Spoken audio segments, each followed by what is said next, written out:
Muy buenas noches y bienvenidos a Contexto Global de France 24. Yo soy Elena Lozano y todo lo que verá a continuación es noticia. Iniciamos. La FIFA da marcha atrás a la propuesta de Gianni Infantino de abrirle la puerta a la inversión privada. El máximo organismo del fútbol mundial aseguró que ante la negativa generalizada sobre su proyecto, desistió de crear una filial para comercializar sus eventos, incluida la Copa del Mundo. Estados Unidos e Israel estarían planeando lanzar una campaña de ataques contra infraestructura energética de Irán, según reportan medios locales. Desde Teherán dicen tener un plan preparado para responder a la eventual ofensiva. El expresidente de Perú, Ollanta Humala, podría quedar libre en cualquier momento. Un juez ordenó su liberación tras la anulación del proceso que le llevó a ser condenado a 15 años de cárcel por el delito de lavado de activos. Tenemos reporte.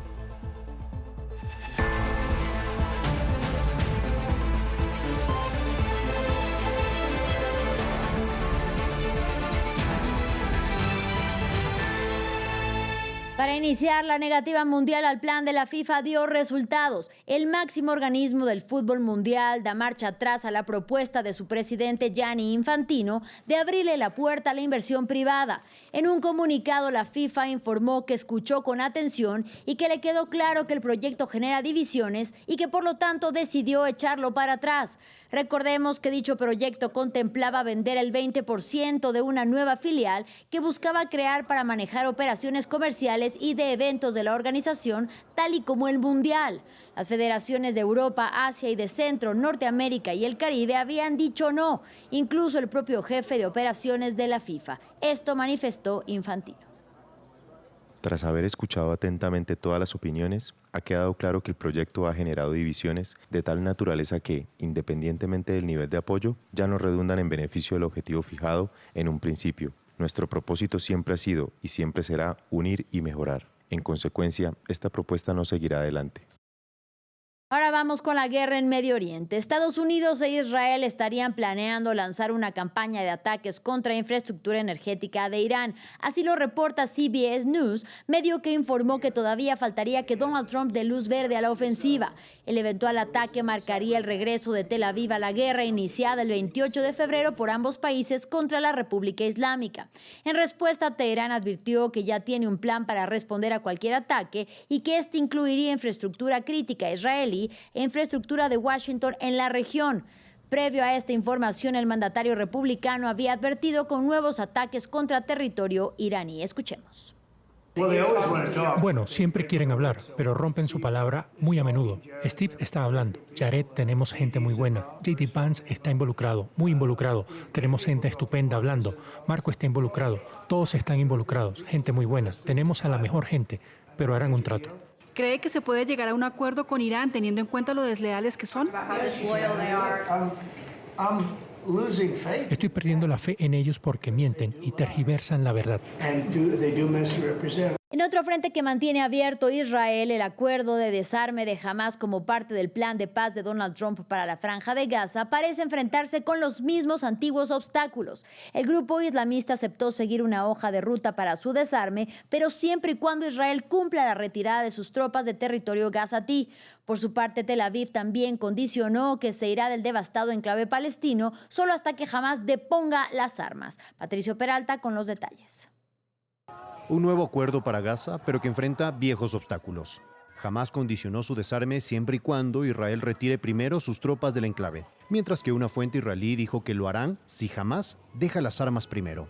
Además, cada parte tiene una exigencia distinta respecto a las armas. Israel habla de un desarme completo, de que prácticamente desaparezca Hamás, algo que no va a suceder nunca, y Hamás lo que está hablando es de entregar las armas, que esas armas se almacenen en Gaza, que queden bajo el control del Comité Nacional para la Administración de Gaza y que en cualquier momento, si la situación cambia, jamás pueda recuperar esas armas. Aquí está el principal punto y el principal escollo que nos vamos a encontrar. Tras una reunión de ministros, la prensa cuestionó a Trump sobre el aval de esta propuesta entre las partes. Tenemos un acuerdo con Israel. Israel se mostró muy satisfecho al respecto. Israel nos ayudó. Se han portado muy bien. Se han portado muy bien en este asunto. La mayoría de la gente decía que sería un acuerdo imposible de llevar a cabo. Pues no. Pero la duda es, ¿estuvo Israel involucrado en este acuerdo? Una fuente le dijo al Jerusalem Post que el tema Gaza no se mencionó en absoluto durante la última reunión de Netanyahu y Trump. Hay una delgada línea entre ser consultado y ser informado, y sospecho que hubo una combinación de ambos. Todo depende de cómo se quiera abordar la semántica, pero me sorprendería que Israel hubiera estado completamente al margen mientras se desarrollaban estas discusiones. En el terreno, los gazatíes aún luchan por la sobrevivencia entre escombros y continuos ataques, por lo que desde la ONU llaman a las partes a seguir la hoja de ruta sin cuestionarla ni intentar socavarla. La Junta de Paz de Trump espera que las partes cumplan para continuar con el siguiente paso, la gobernanza de la Franja de Gaza. Las autoridades españolas se mantienen en alerta tras la oleada migratoria desde Marruecos a Ceuta, que alcanzó su punto crítico este jueves. El gobierno de Pedro Sánchez, quien visitó la zona para trabajar con Rabat en el retorno de los migrantes indocumentados, cifra en al menos 50.000 las personas que cruzaron por mar y por tierra la frontera en 24 horas, y de ellas más de 48.000 ya regresaron a su país. Aquí el informe. Una ida corta y un camino de vuelta. Sinceramente, yo ni siquiera sé por qué he venido. Después de que unas 50.000 personas llegaran por mar y tierra en un solo día a Ceuta, el enclave español en África, este viernes la mayoría de este grupo empezó a regresar a Marruecos. Como Reda, que llegó con muy poco y ha tenido una mala experiencia. Lo que estábamos haciendo no es nada bueno ni nada divertido. Es más, está aquí la gente muriendo. Os ruego, por favor, que aún no ha venido, que no venga, que no lo haga. El presidente del gobierno español visitó Ceuta y denunció un abuso contra España. Definir lo que ha sucedido en el día de ayer como un ataque, una violación de la integridad territorial de España. Ceuta es una ciudad española y lo sucedido en el día de ayer merece todo nuestro reproche. Pero también responsabilizó a las mafias criminales que manipulan migrantes con una errónea interpretación de una sentencia que supuestamente los beneficia si llegan por mar. Exige una de las condenas más rotundas, particularmente a las mafias que trafican con seres humanos, que engañan a muchos jóvenes y que precisamente muchos de ellos encuentran la muerte ya sea en el océano o ya sea en este caso en la frontera con España. Autoridades reportan decenas de muertos en este cruce masivo, mientras aumenta la división en Europa. Italia anunció la suspensión del plan de fronteras abiertas con España y decretó controles en puertos y aeropuertos con su vecino español. Pero Francia respaldó al gobierno de Sánchez y aseguró más envío de policías para apoyar la crisis. Ceuta no beneficia de la libre circulación hacia el resto del espacio Schengen. Sin embargo, solicité ayer al ministro del Interior que refuerce los controles en nuestra frontera con España si fuera necesario. Al tiempo que el canciller alemán pidió a Marruecos que reciba de vuelta a los migrantes en situación irregular y saludó la gestión del gobierno español. Y precisamente la reciente crisis migratoria en Ceuta ha encendido las alarmas entre la extrema derecha del viejo continente, un escenario que obliga a plantearse más de una interrogante. ¿Está en riesgo uno de los pilares más grandes de la Unión Europea? Desde Italia, la primera ministra Giorgia Meloni ya lanzó una advertencia inédita: suspender el acuerdo de libre circulación con España, una propuesta que, aunque rechazada por Bruselas, desató una ola de críticas contra el presidente del gobierno español, Pedro Sánchez. ¿Es legalmente entonces posible aislar a España? ¿Qué dice el Código Schengen? Los detalles en el siguiente informe de Daci Lanza. ¿Saldrá España del espacio Schengen? La crisis migratoria en Ceuta detonó la reacción de la extrema derecha contra el gobierno de Pedro Sánchez en España. Una de las críticas vino de Italia. Estamos preparados para intervenir también con instrumentos extraordinarios para defender las fronteras y la seguridad de los ciudadanos, como la suspensión del espacio Schengen con España. España denunció la demagogia de Italia y convocó al embajador de este país en Madrid. La Unión Europea presenta el espacio Schengen como uno de los principales logros del proyecto europeo y actualmente abarca a 29 países con una población de más de 450 millones de personas. Desde su inicio, en 1985, fue expandiéndose hasta convertirse en la mayor zona de libre circulación del mundo, con 3,5 millones de personas que cruzan a diario las fronteras interiores y 1.250 millones de viajes por el interior del espacio. Jurídicamente, Ceuta no forma parte del espacio Schengen, que es donde están sucediendo estos hechos. El resto de España sí, obviamente, salvo Melilla y las Islas Canarias, y por consiguiente su llamamiento no tiene ningún sentido jurídico ni político. Además, los acuerdos europeos no contemplan que un Estado pueda excluir unilateralmente a otro. Sin embargo, expertos indican que un Estado del espacio Schengen puede restablecer controles excepcionales y temporales en sus fronteras. Y los procedimientos están en el Código Schengen y valen para casos como los que denomina una amenaza grave para la seguridad interna o el orden público. Entre ellas menciona el terrorismo y la delincuencia organizada o emergencias de salud pública, así como los movimientos repentinos, masivos y no autorizados de migrantes. La presidenta de la Comisión Europea, Ursula von der Leyen, calificó las imágenes de Ceuta de inaceptables. Y en un momento en que sectores de extrema derecha son críticos de la migración, estos demandan revisión de ciertos consensos. Marine Le Pen de Francia, Alice Weidel de Alemania, Nigel Farage de Reino Unido, Geert Wilders de Países Bajos y referentes de Suecia y Dinamarca exigieron endurecer el control fronterizo. Y el gobierno de Donald Trump y el embajador de Israel ante la ONU también criticaron la política migratoria de Pedro Sánchez.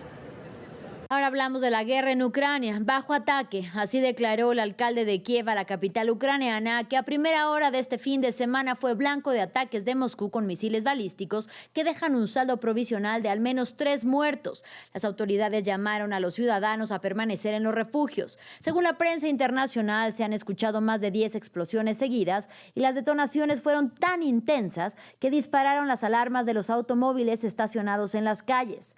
Desde que se estancaron los esfuerzos diplomáticos liderados por Washington, ambos países han intensificado sus ataques.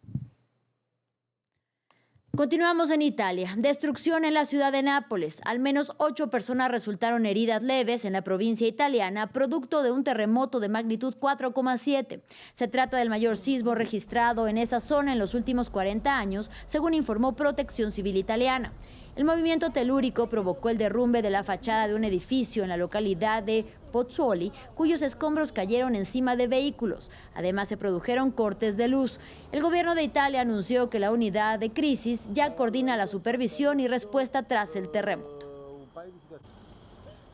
En información de la región latinoamericana, el expresidente de Perú, Ollanta Humala, podría quedar libre en cualquier momento. Un juez ordenó su liberación después de que el Tribunal Constitucional ordenara la anulación del proceso que lo llevó a ser condenado a 15 años de cárcel por el delito de lavado de activos. Para ampliar, conectamos con nuestro corresponsal en Lima, Francisco Zacarías. Francisco, buenas noches. Cuéntanos cuáles son los fundamentos de la justicia peruana para la excarcelación del expresidente Ollanta Humala. Buenas noches. El juez César Augusto Riveros del primer juzgado de investigación preparatoria nacional considera que se debe acatar la sentencia del Tribunal Constitucional que ha ordenado que se anulen la investigación, el juicio y la sentencia contra el expresidente Ollanta Humala y se ordene su inmediata liberación de la cárcel de presidentes de Barbadillo.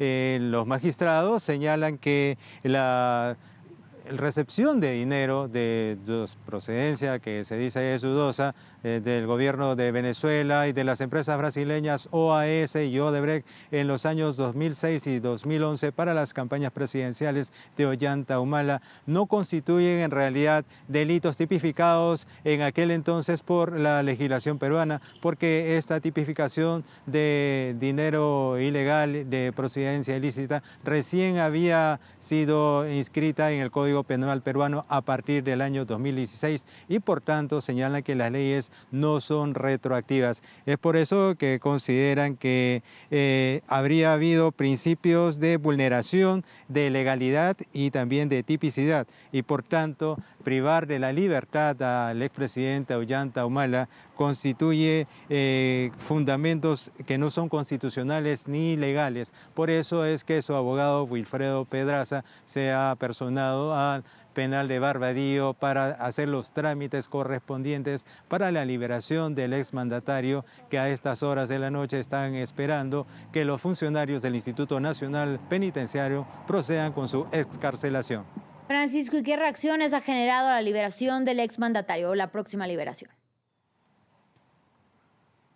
La primera reacción ha sido desde Brasil. Leonardo Masud, quien es abogado de Nadine Heredia, esposa de Ollanta Humala, ha señalado que la ex primera dama se siente feliz porque la justicia haya considerado que las acusaciones contra Humala no constituyen delito y por lo tanto su esposo debe ser liberado. Por su parte, la presidenta Keiko Fujimori ha dicho que Perú se vive un Estado de Derecho y por tanto las resoluciones de la justicia, así nos guste o no, deben de acatarse. Pero para quien no le ha visto con buenos ojos la excarcelación de Ollanta Humala ha sido el exfiscal José Domingo Pérez, quien señala que esto podría abrir un precedente para otros casos que involucran a políticos de este país en casos de presunta corrupción, porque señalan que podrían interpretar la jurisprudencia de esta norma que deja en libertad a Ollanta Humala y beneficiar a políticos como el expresidente Pedro Pablo Kuczynski,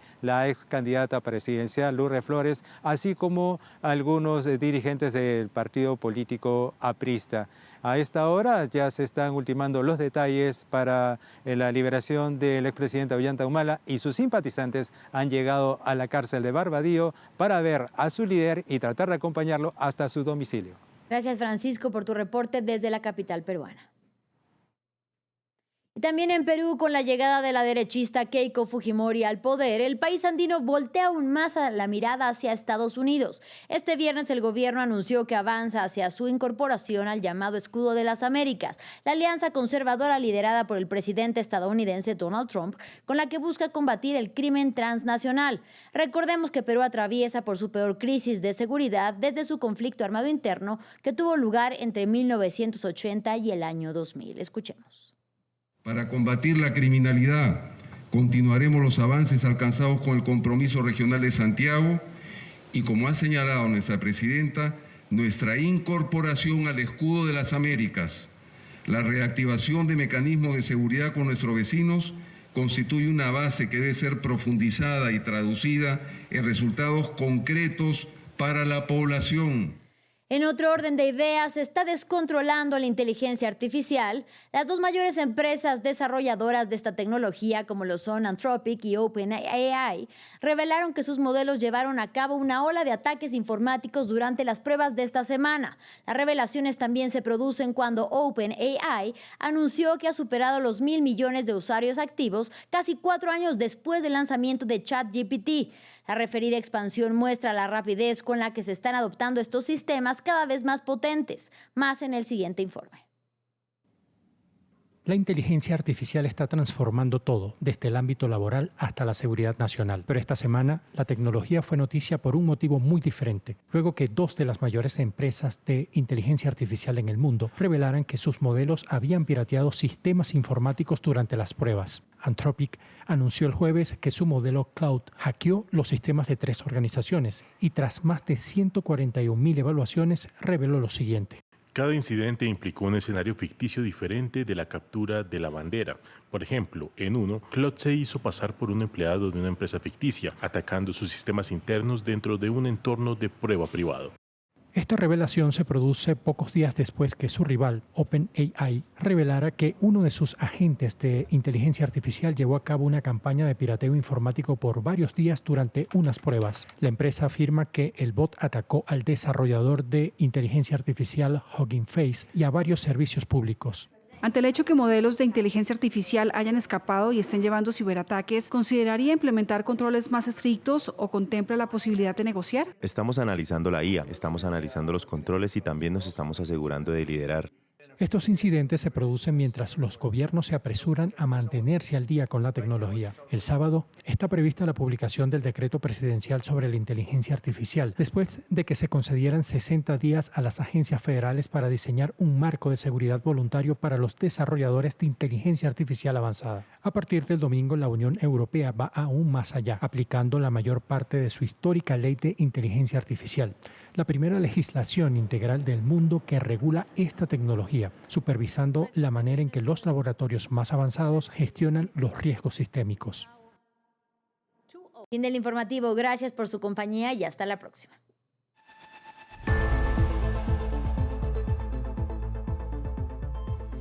La historia de nuestro mundo está en constante cambio. El flujo de información es cada vez mayor. Estamos ahí con todos los temas. Nos comprometemos con la verificación, desde el terreno, en todas las circunstancias, para anticipar el futuro y entender el presente. Lo acompañamos, 24 horas, 7 días a la semana. France 24, una mirada diferente a la actualidad. Liberté, égalité, actualité.